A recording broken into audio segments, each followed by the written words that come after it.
দক্ষিণ এশিয়ার রাজনীতিতে কি নীরবে শুরু হয়ে গেল নতুন শক্তির খেলা?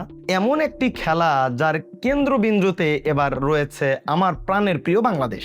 বেইজিংয়ে অনুষ্ঠিত একটি উচ্চ পর্যায়ের বৈঠকের পর এখন সবচেয়ে বেশি আলোচনা হচ্ছে একটি প্রশ্ন নিয়ে। যদি বাংলাদেশ সত্যি মিয়ানমার হয়ে সরাসরি চীনের সঙ্গে স্থলপথে যুক্ত হয়, তাহলে এই অঞ্চলের অর্থনীতি, বাণিজ্য এবং কূটনীতির ভারসাম্য কতটা বদলে যেতে পারে। আবার ধরেন, আপনি চট্টগ্রাম বন্দর থেকে সরাসরি বাসে করে চীনে যেতে পারতেছেন। বিষয়টা কেমন হবে?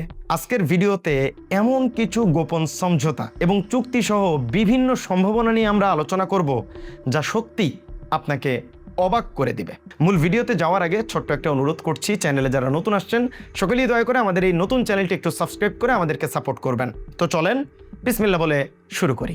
বন্ধুরা, তারেক রহমানের সাথে চীনের রাষ্ট্রপতির যে বৈঠক অনুষ্ঠিত হয়েছে, এটা শুধু একটি বৈঠক নয়, বরং একের পর এক এমন সব প্রস্তাব সামনে এসেছে যা বাস্তবায়িত হলে আগামী এক দশকে বাংলাদেশের অবস্থান সম্পূর্ণ নতুন মাত্রায় চলে যেতে পারে।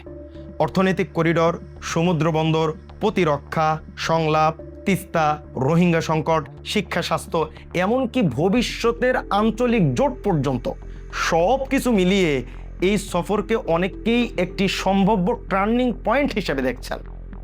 সবচেয়ে আলোচিত বিষয়টি ছিল বাংলাদেশ, মিয়ানমার ও চীনকে যুক্ত করার সম্ভাব্য অর্থনৈতিক করিডর। অনেকেই ভাবতে পারেন এটি হয়তো আর 10টা সড়ক প্রকল্পের মতোই একটি পরিকল্পনা আর কি, অনেকেই মনে করতে পারে। কিন্তু বাস্তবতাটা একটু ভিন্ন। একটি ইকোনমিক করিডর মানে শুধু একটি রাস্তা না, এর সঙ্গে যুক্ত থাকে শিল্প অঞ্চল, logistic hub, container terminal, rail যোগাযোগ, সীমান্ত বাণিজ্য এবং আন্তর্জাতিক বিনিয়োগের একটি বিশাল বড় নেটওয়ার্ক। অর্থাৎ এটি সফল হলে বাংলাদেশের ভৌগোলিক অবস্থানই হতে পারে সবচেয়ে বড় দেশের সম্পদ। ভাবুন তো, দেশের কোনো কারখানায় তৈরি পণ্য যদি দ্রুত স্থলপথে বিশাল চীনা বাজারে পৌঁছানোর সুযোগ পায়, তাহলে শুধু রপ্তানি না, দেশের ভিতরেও নতুন শিল্প, কর্মসংস্থান এবং বিনিয়োগের সুযোগ তৈরি হতে পারে। আর এ কারণেই আলোচনার সমান গুরুত্ব পেয়েছে চট্টগ্রাম ও মংলা বন্দর। আলহামদুলিল্লাহ, কারণ একটি করিডর তখনই কার্যকর হয় যখন তার শেষ প্রান্তে থাকে শক্তিশালী সমুদ্র বন্দর। তাই এই দুই বন্দরকে আরও আধুনিক, দ্রুত গতির এবং আন্তর্জাতিক মানের করে গড়ে তোলার বিষয়েও আলোচনা হয়েছে। বন্ধুরা, যদি এই পরিকল্পনাগুলো বাস্তবায়িত হয়, তাহলে বাংলাদেশ শুধু নিজের আমদানি রপ্তানির জন্য নয়, আঞ্চলিক ট্রানজিট ও লজিস্টিকের ক্ষেত্রেও গুরুত্বপূর্ণ ভূমিকা রাখতে পারে।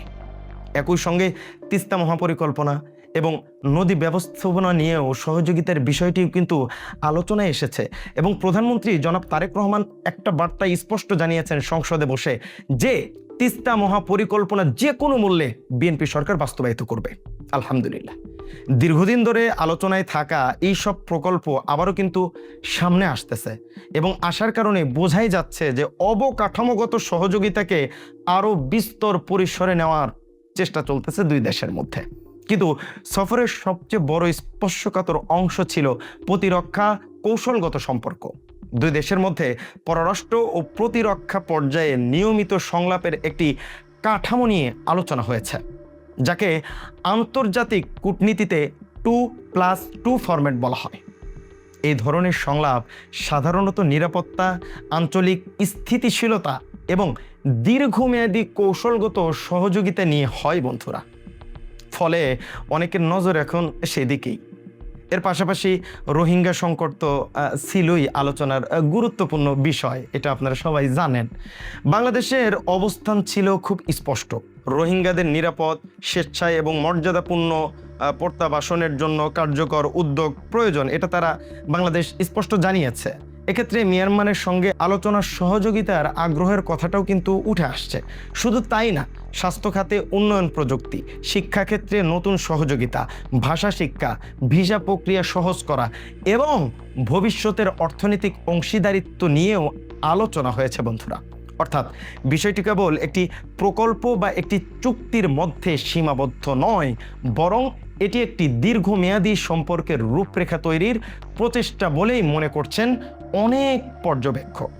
তবে এখানে সবচেয়ে বড় গুরুত্বপূর্ণ প্রশ্নটি উঠে আসে, সেটা কি এসব পরিকল্পনা কি বাস্তবায়নের পর্যায়ে পৌঁছাবে, নাকি কূটনৈতিক আলোচনার টেবিলেই যেটা কয় আর কি যে সীমাবদ্ধ থাকবে? কারণ আন্তর্জাতিক রাজনীতিতে প্রতিটি বড় ঘোষণা বাস্তবে রূপ নিতে সময়, অর্থ, আঞ্চলিক স্থিতিশীলতা এবং একাধিক দেশের সম্মতির কিন্তু প্রয়োজন হয় বন্ধুরা। বিশেষ করে মিয়ানমারের বর্তমান পরিস্থিতিতেও এই সমীকরণের গুরুত্বপূর্ণ ভূমিকা রাখবে। তাই এখনই নিশ্চিত করে কিছু বলা কিন্তু সম্ভব না, কিন্তু এটুকুই স্পষ্ট, বাংলাদেশকে ঘিরে আঞ্চলিক শক্তিগুলোর আগ্রহ আগের যে কোনো সময়ের চেয়ে অত্যন্ত দ্বিগুণ গুণে বেড়েছে। আর সে কারণেই বেইজিংয়ের এই আলোচনা শুধু একটি কূটনৈতিক সফরের খবর নয়, বরং দক্ষিণ এশিয়ার ভবিষ্যৎ ও ভূরাজনৈতিক একটি গুরুত্বপূর্ণ ইঙ্গিত হিসাবেও দেখা হচ্ছে। এখন প্রশ্ন আপনার কাছে, যদি বাংলাদেশ সত্যি চীন ও দক্ষিণ পূর্ব এশিয়ার মধ্যে একটি প্রধান অর্থনৈতিক সংযোগ কেন্দ্রে পরিণত হয়, তাহলে দেশের জন্য সবচেয়ে বড় সুযোগ কি হবে আর সবচেয়ে বড় ঝুঁকিটাই বা কোথায়? আপনার বিশ্লেষণমূলক কমেন্টটি অবশ্যই আমাদের এই ভিডিওতে করবেন ইনশাআল্লাহ। আজকের ভিডিও পর্যন্তই। আশা করছি আপনাদের ভিডিওটি ভালো লেগেছে এবং তথ্যবহুল মনে হয়েছে। যদি ভালো লেগেই থাকে তাহলে অবশ্যই ভিডিওটি লাইক, কমেন্ট, শেয়ার করে একদম ফালাইবেন। আজকের ভিডিও পর্যন্তই। ভালো থাকবেন, সুস্থ থাকবেন, সেবা খায়ের।